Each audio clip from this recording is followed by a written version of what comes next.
Assalamualaikum warahmatullahi wabarakatuh. Kembali lagi, kali ini kita akan melanjutkan materi tentang pendudukan Jepang di Indonesia.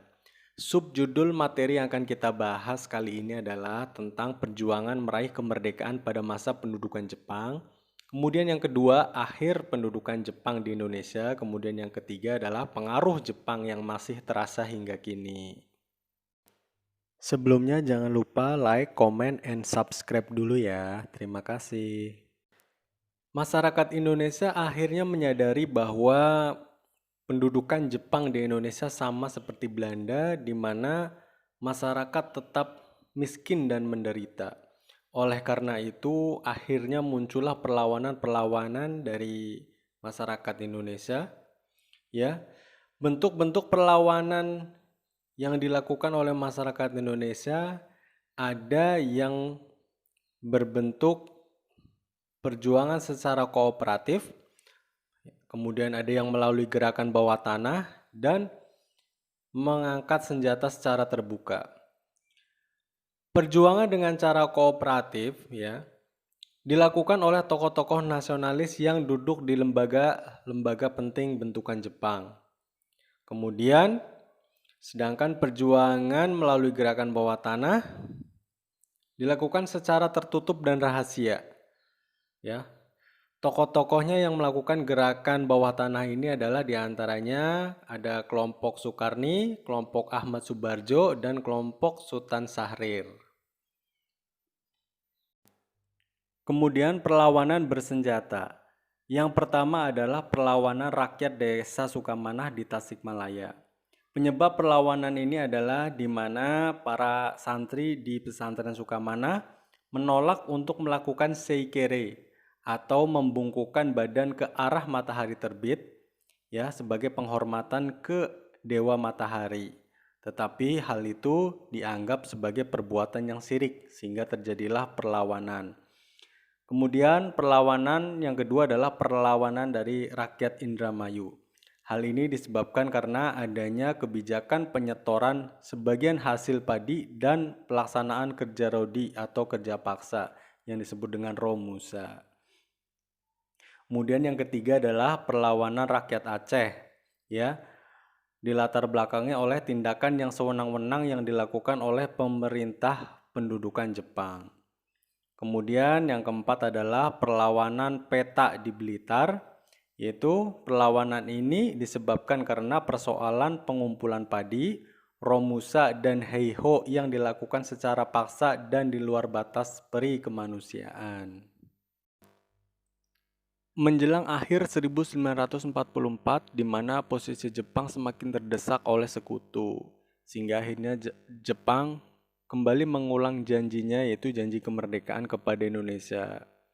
Tujuannya adalah supaya rakyat Indonesia bersimpati terhadap Jepang dan mau mendukung Jepang dalam melawan musuh-musuhnya.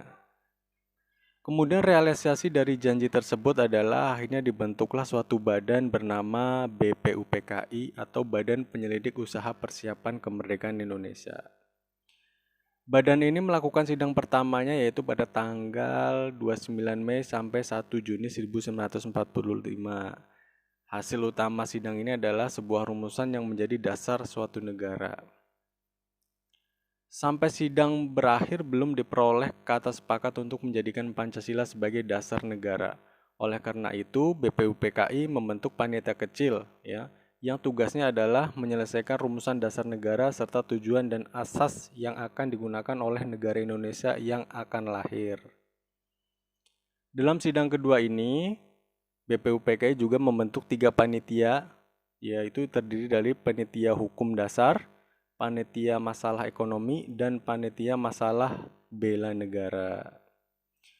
BPUPKI akhirnya dibubarkan pada tanggal 7 Agustus 1945 dan digantikan oleh Panitia Persiapan Kemerdekaan Indonesia atau PPKI. Nah, kemudian poin yang kedua mengenai proklamasi kemerdekaan, di mana akhirnya bangsa Indonesia memproklamasikan kemerdekaan pada tanggal 17 Agustus 1945 ya, 7 hari lebih maju dari tanggal yang dijanjikan Jepang. Ya. Hal ini sekaligus menjadi bukti bahwa kemerdekaan yang dicapai bangsa Indonesia murni perjuangan bangsa sendiri dan bukan pemberian dari Jepang.